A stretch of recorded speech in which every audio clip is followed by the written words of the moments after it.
Okay, thank you, councillors. I thought he'd be Spanish. And so 2 o'clock it is, and just welcome to this extraordinary council meeting, which has the sole purpose of adoption of the annual plan consultation document for 2025-26. Just some housekeeping first, Rhiannon, before you get into it. I have apologies from Councillor Kett, Boyle and Dermody. If somebody would like to move and second it. Seconded. Thank you. All those in favour? Aye. Carry. So just before you start, Rhiannon, I'll let you speak to that. I just want to state a couple of things in relation to me personally. I've already declared, but I'll reinforce today, that I don't support the annual plan process, which is not personal to any staff member. I just don't agree that we haven't reviewed our employee costs. And so, and one of the problems I have with the annual plan is that it signals 9.47 as an increase to rates, which I think to some councillors around this table will be an unacceptably high figure. And when we ask for consultation, we do so on the basis that everything that's in the annual plan has to be agreed to by the public and subsequently by us. If, for argument's sake, we don't agree with some of those things, that figure goes up, not down. So the 9.47, if we agreed, for argument's sake, not to impact Great South, not to impact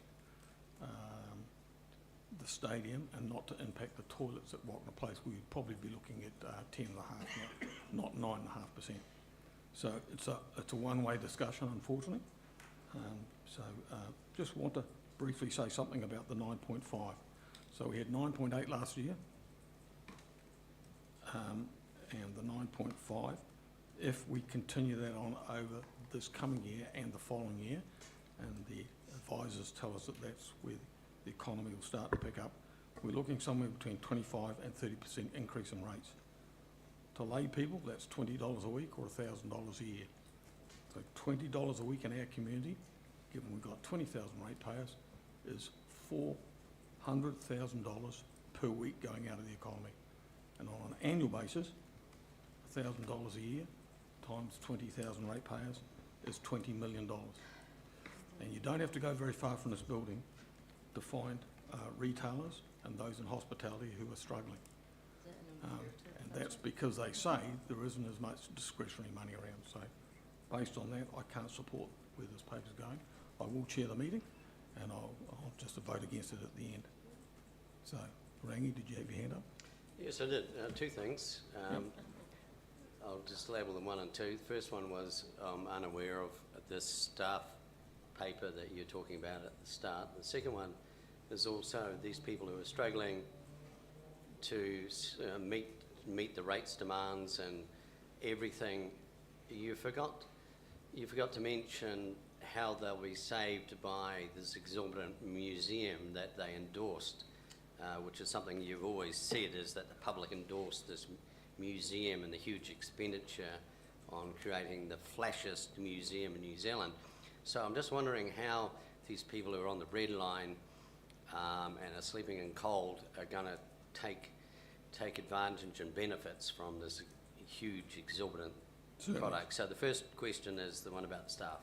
Certainly, I just said the paper that's been put up by staff today, which is the long-term plan. That's all I was referring to, which has the 9.47 in it. On the issue of the museum, you've raised this many times, Councillor, and I'll say what I've said on previous occasions. We went to consultation more than once on this issue. The last time round, they clearly said to us, build the museum, they knew the cost, leave the car park in, leave the Green Star in.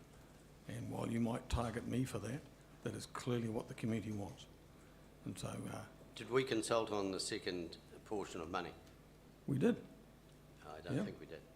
Well, I think we absolutely did. And so I'm not going to get into an argument today about that.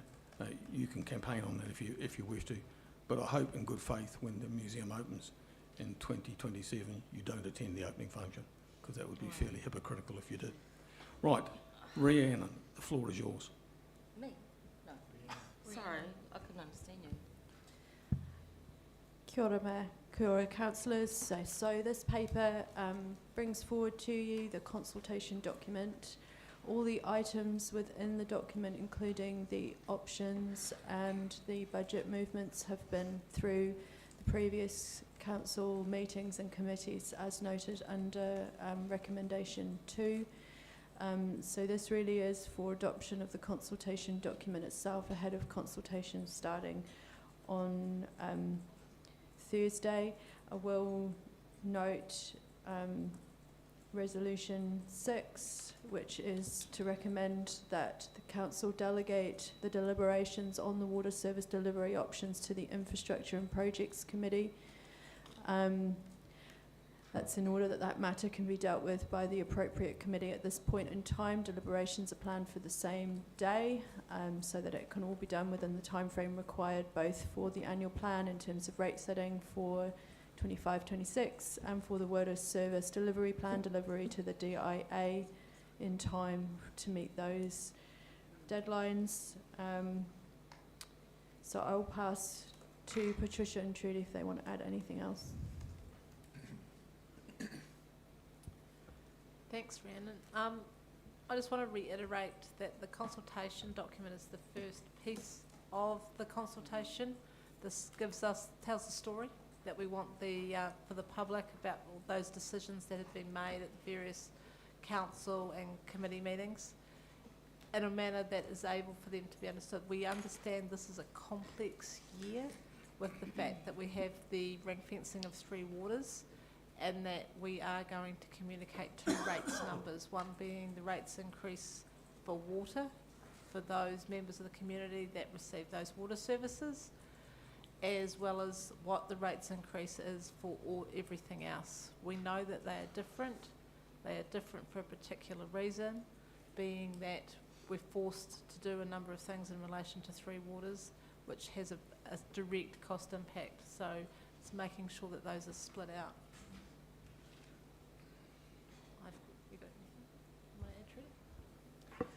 Through you, Mr. Chair and councillors, just a reminder, under section 82, the principles of consultation. So the obligation for the local authority to go out for consultation and to encourage that, and for all members to have an open mind during the submission and deliberation process to those submissions that you receive from the public. Rangi. Just following on from what Trudy has said, the fact that someone has declared a firm position on the results of the consultation and the annual plan, does that exclude them from participating in this? As you said, we have to go in with an open mind and not declare anything. We've just heard a declaration. Is the mayor now excluded? Through you, Mr. Chair, that the mayor has given a position.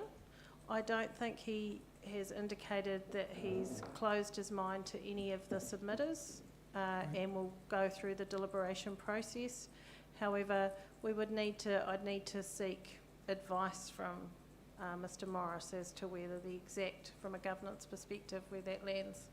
So can I ask for that, since we've got this on recording now, so it's quite clear the mayor's opening statement, and nothing can be altered or changed. So can I ask for a legal opinion on that?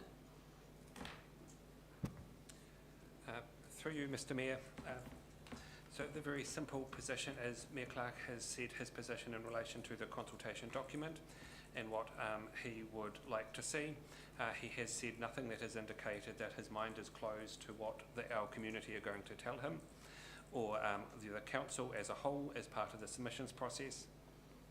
Politicians are allowed and are expected to have positions that they campaign on, but also take into events like this.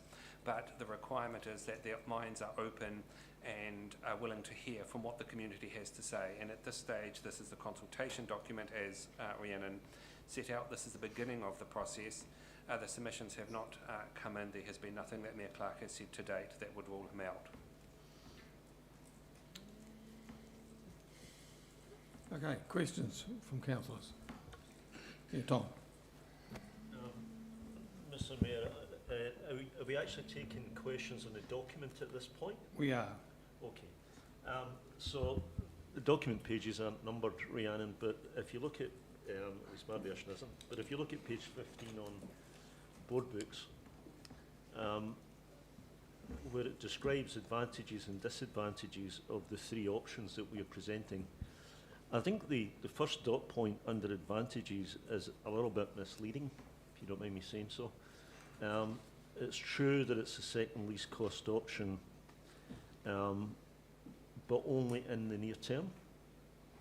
If you look at it in the longer term, it's clearly better than option 3, which would be the one that I think you've looked at in the short term, if I can put it like that. So I'm not suggesting that you actually wordsmith too much. I'd be inclined just to take that out, rather than... So, through you, Chair, all of the options tables have been through the committee. However, I think that we would be able to amend that wording for clarification. I'm just looking to the GM for infrastructure on that, because we have sought legal advice on all of this documentation. That is my view for clarification, that change would be appropriate. The reason I'm saying that, Rhiannon, is because I'm assuming that the comment's based on the percentage increase through 2027 to 2034, which is where option 3 is actually the lowest. But if you look at the other numbers, as you go beyond that date, option 3 becomes far more expensive. So unless you did it in a kind of net present cost basis, it's actually very difficult to say which one of these is better. So I'm just saying I'm not saying it's actually wrong, I'm just saying it's misleading actually to express it that way. So option 3, for example, is $5,105 by 2054. Option 1's $3,590 by 2054. You know, in the long term, option 1 is by far the lowest cost. So, yes, I agree with you. Yeah. And this is the complexity of when the point in time is chosen for this consultation option. So I think that change that you're suggesting, Deputy Mayor, is appropriate. So just take it out would be my view. I don't think we can just take it out because it's been through the committee and the legal process. So I propose amending it as discussed. Propose what, sorry? I propose amending it so that it reflects more accurately the information that's included in the cost summary column. It might Well, be you could useful say to put second the least words cost. for the amendment. Might short circuit things if we just have the phrase that will be the amendment. Sorry, just Tom, just to keep clarification from you. Yeah. I'm looking at option 1, Yeah. 3,590 by 2054. Option 3, 5,105 by 2054. Yeah. So option 3 is not the preferred option. So No, you're agreeing with me, actually, Rangi. What I'm pointing out is that because the ranking, if I can put it like that way, the expression that Rhiannon's used, which has option 1 as the second lowest, rather than the lowest, is based on just the 7 years up to 2034. If you look at it over the longer term, it changes the ranking. Yep. Option 1 would be the lowest cost if you were doing it over the 30 years or something like that, rather than 7. compared to the CCO. Well, compared to option 3. No, option 3, 2054, is the long-term one. That's what I can't understand. It's dearer. Right. So if you look at the number that's at the bottom of the first column, it says average annual water services rate increase. For option 3, it's 6.17%, and that's actually the lowest of the 3. For option 2, it's 6.99, obviously, third. And option 1 is 6.26%, so it's second. And that ties in with the comment that Rhiannon made that it's the second least cost option. But actually, that's only because you kind of arbitrarily chose 2034 as the cut-off point. So If you choose 2054, then option 1 would be the cheapest. So just first one point of clarification, and this is what I'm pointing to, this table is not my wording, it's been received from the consultants, so that's hence my just caution around making sure the changes made are appropriate. I believe Michael has a suggestion. But Rhiannon, there's no point in bringing it to us for comment if we're not allowed to suggest No, changes. Through yourself. Yep, hang on a minute, let's slow down, we don't want the comments across the table. Yeah, Michael. Through yourself, Chair, which, a slight amendment to it, which will still reflect what's in from the advice from the external, is that you could put in the longer term, this is the lowest cost option. Yeah, that's Just exactly- change the wording to that in there. That does align with what the advice back from the external consultants are. You can see visually what they're trying to get across in relation to the short-term impact. That will be illustrated in the document as well. So you're not taking away from what they're trying to say and also adding in what you're trying to portray in relation to that statement. So I think Yeah, no, that would do, definitely, thank you. Further questions?